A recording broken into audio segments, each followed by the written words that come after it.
So nombor 2 abang akan menggunakan multi-purpose foam ni. Abang akan spray ya dekat rim. Okey. Kau spray ya kat rim dan tinggal dulu biar dia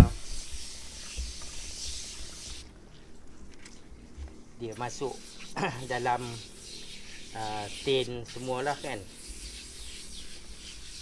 Jadi kalau nak cuci nanti senang, kembangkan dululah minyak-minyak yang ada kat rim ni.